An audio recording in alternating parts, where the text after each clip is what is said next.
Ave Mythonauts of the web. My name is Unus. Unus ex multis. One among many, just anyone, and yet no one.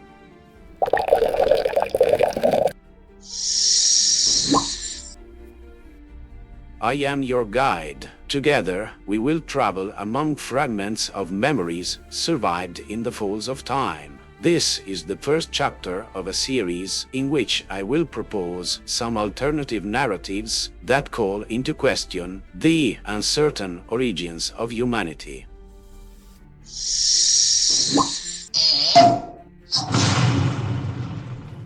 The philosophers, founding father of modern thought, have left us a legacy of heap of texts, the greatest number of which is considered as myth. However, not all those stories are simple fables born from imaginative minds, but are real elaboration of historical events.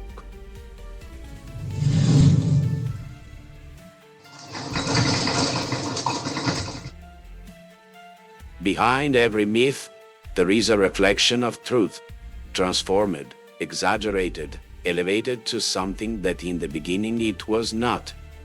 And here, in this journey, through the pages of the great authors, we will see how these narratives were born and why they become distorted.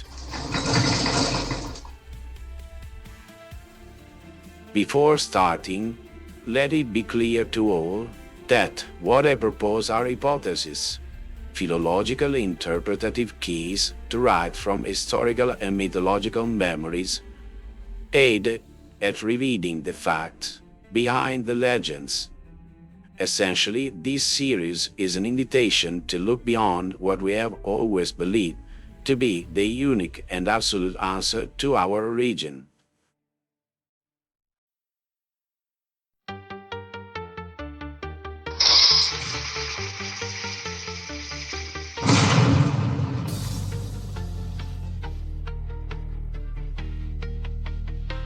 Ave Mythonauts of the web. I am Unus ex multis, the never separated from the whole. One among many, and yet no one. I, born from silence, gather words and turn them into questions. I join the fragments and call them memory. Every word is a seed, every silence a root. I tell the verbal the origin of the word. I do not give answers, nor faith, but I have thirst for truth, for light, for origin. I am the ordinary one, and for this reason I am everyone. When time is silent, I listen to the voice of lost peoples. Welcome to Mysteria Humanitas Antica Universalis. Here, where the word is a bridge and doubt is a prayer, begin the journey that every mind must make toward itself. I am Unus ex multis, one among many, but never divided. Salvete, caerete, bene venistis, ad orbis sapientiae portam. Our journey begins from a book that everyone knows. Perhaps someone has never read it. Someone else does not remember the title, but the content is known almost all over the world. I'm talking about the Timaeus and Critias by Plato. In short, that book that tells the story of Atlantis, a mythical land that makes anyone dream. Well, right in that book, we discover very interesting things.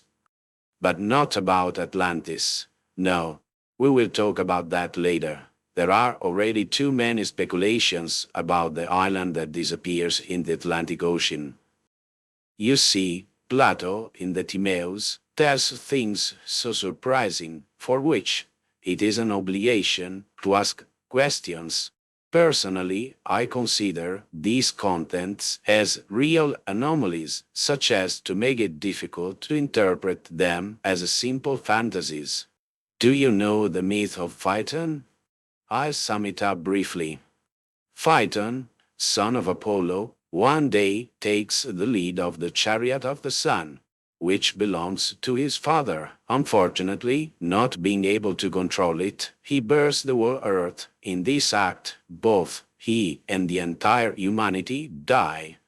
Well, here, in this myth, Plato reveals the historical origin behind the fable. And let us read directly his words, then you will judge for yourselves how extraordinary the facts beyond the fantasies can be. The story that is told among you, namely, that one day Phaethon, the son of the sun, after yoking his father's chariot, since he was not able to drive it along his father's path, set fire to everything on earth, and himself was killed by a lightning bolt, is told as a myth. But in reality, it is about the deviation of celestial bodies that are revolving around the earth, which causes, over long periods of time, the destruction, through a great amount of fire, of everything on earth. For those who have not understood it, I summarize. The myth of Phaethon is actually an allegory that explains that something happened in the solar system that led to the burning of everything that was on earth. I cannot say with certainty what happened. However, I could venture the fall of a meteorite, or in any case, a destructive event on a large scale. I cannot speak for you, but reading this passage I find myself questioning much, especially because information of this type today comes from space agencies like NASA, or from space observatories that have telescopes. I also wonder how the knowledge of such an event survived, if that humanity was destroyed by fire. Who kept the memory of these facts? To try to shed light on this mystery, let's start from a simple question.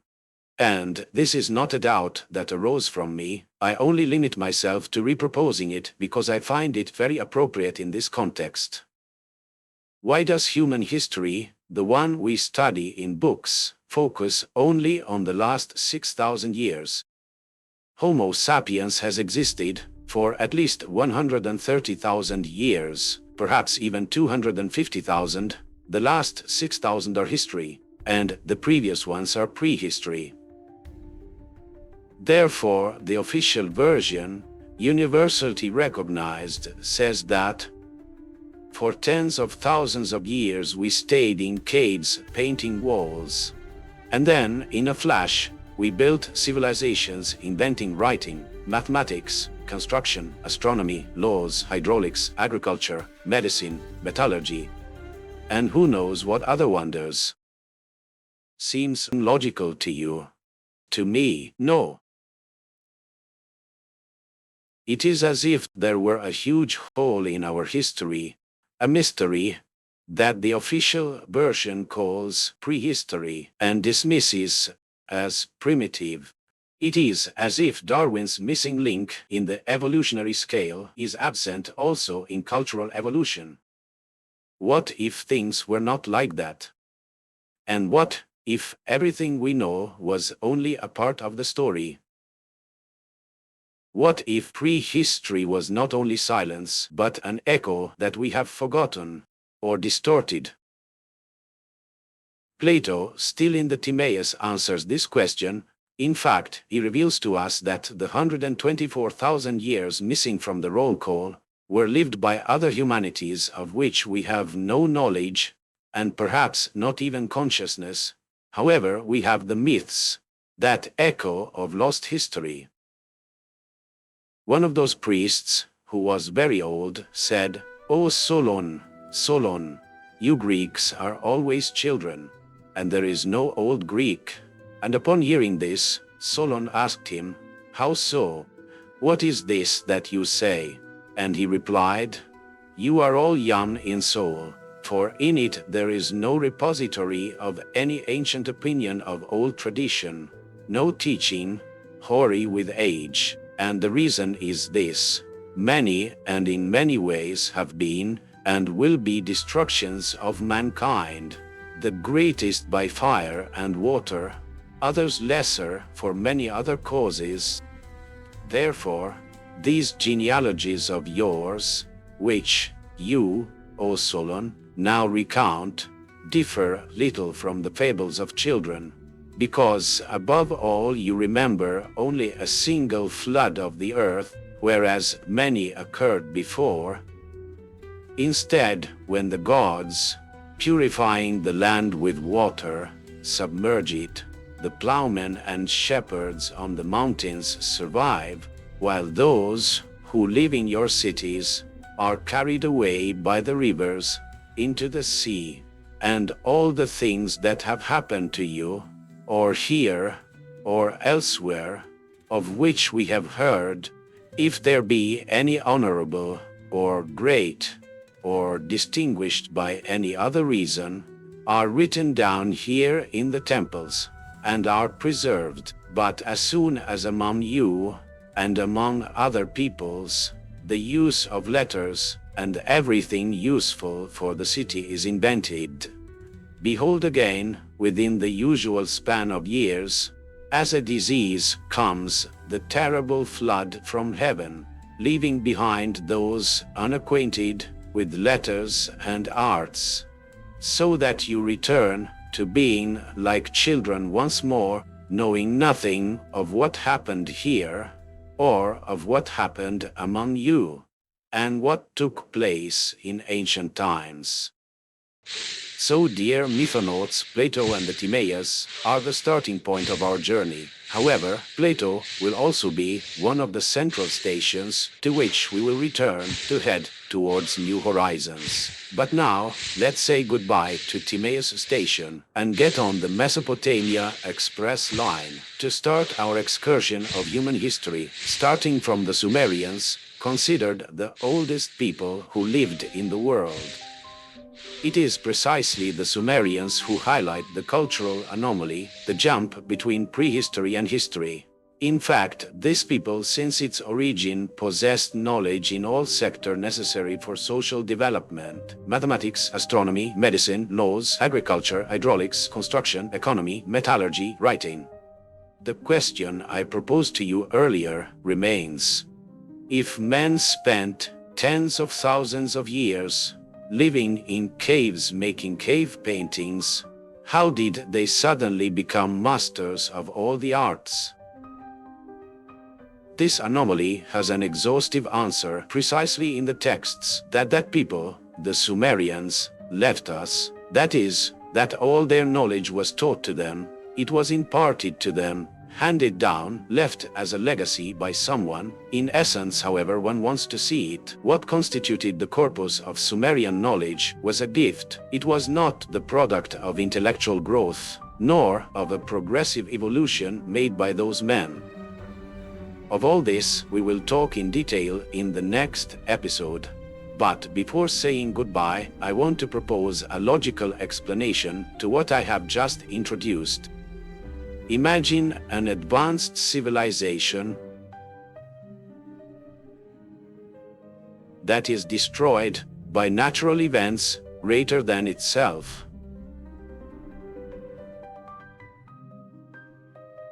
Something survives, a weak and faint flame remains lit, and from its ashes something new is born. Mathematics, astronomy, medicine, laws. They are not born from nothing. They need foundations, masters. But who were these masters? To this question, the Sumerians themselves will give voice to the answer. Until the next episode, goodbye, Mythonauts. Valentine.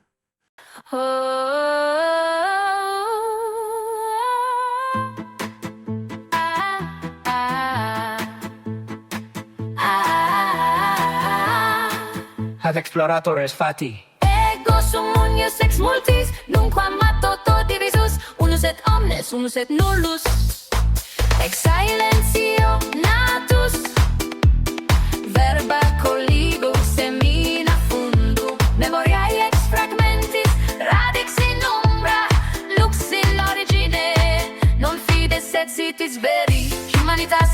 qua universalis ego sum unius ex multis iterat mentem iterat lucem borto populorum vita mundi unus ex multis ave ave uius ex multis unus ex multis ignis fati rota mundi unus et omnes ulus et nullus ave ave salvete